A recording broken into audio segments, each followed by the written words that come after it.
Audio Jungle.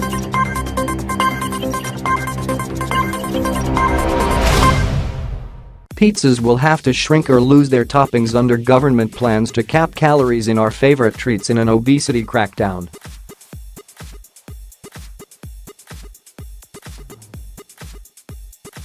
Drastic proposals from Public Health England state pizzas should contain no more than 928 calories and pies should be at most 695.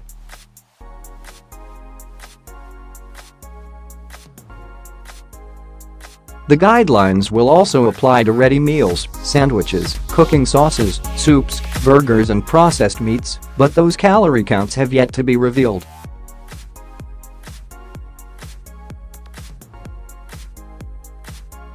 This is part of the FE's target to reduce calorie counts in everyday foods by 20% by 2024, after previously claiming the UK needs to go on a diet.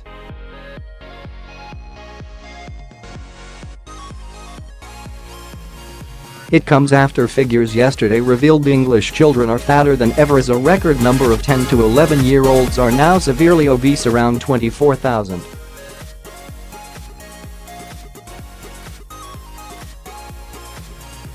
FE officials met with retailers and food manufacturers, including Domino's Pizza, Deliveroo, Just Eat, McDonald's, and KFC, earlier this week to discuss introducing calorie caps on food.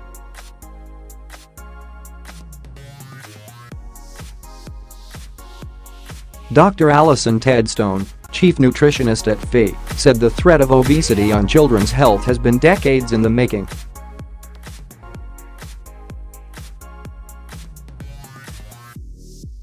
She added it is not enough for restaurants to simply offer healthier options, stressing obesity can only be tackled if the calorie content of foods is cut.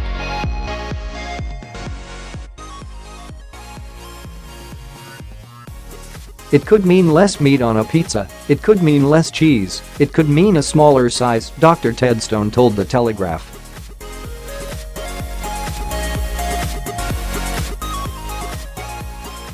We know that just having healthy options on the menu won't change the nation's habits. We need the default option to have fewer calories.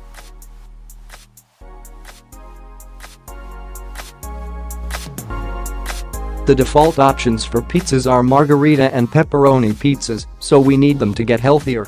Proposals on how to cut calories are in an early stage, with further measures due to be announced in the spring.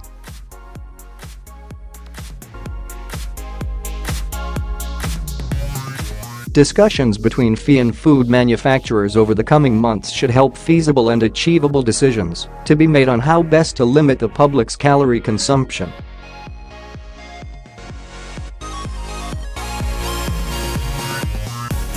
These are early days in the calorie reduction program, but the food industry have a responsibility to act, Dr. Tedstone added.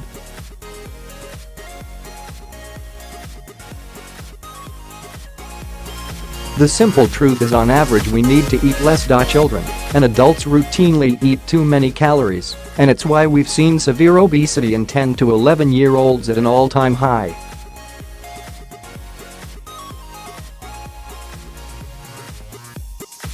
She added, "We hope to see early commitment from the food industry, including the people who make, sell and deliver our food, translated into real action sooner rather than later."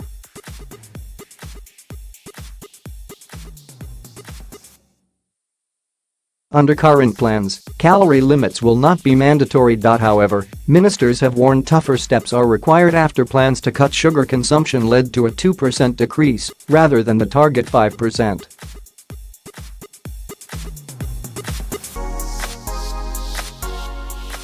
Public Health Minister Steve Brine said the government will do whatever it takes to keep children healthy. This comes after official figures showed record numbers of children are severely obese by the time they leave primary school.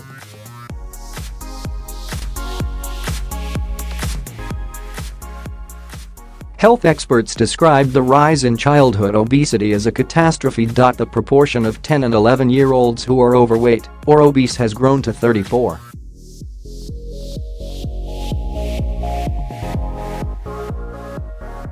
3% 197,888 children, compared with 31.6% in 2016-17. Latest data from the National Child Measurement Program shows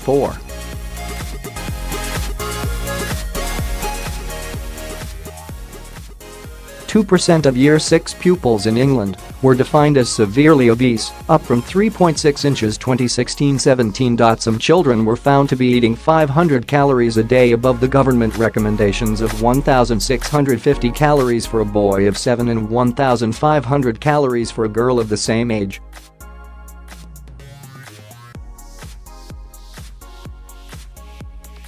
Today's children spend at least twice as much time eating out as those who grew up in the 70s, with 1 in 5 meals being consumed outside the home, previous research suggests.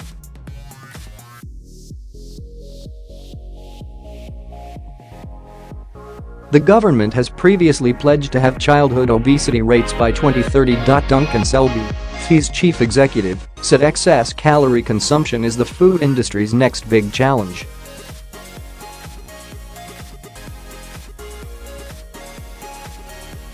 In a statement released after the meeting, he added, "This is the promising start we need to succeed in reducing calories in the foods included in the program by 20%.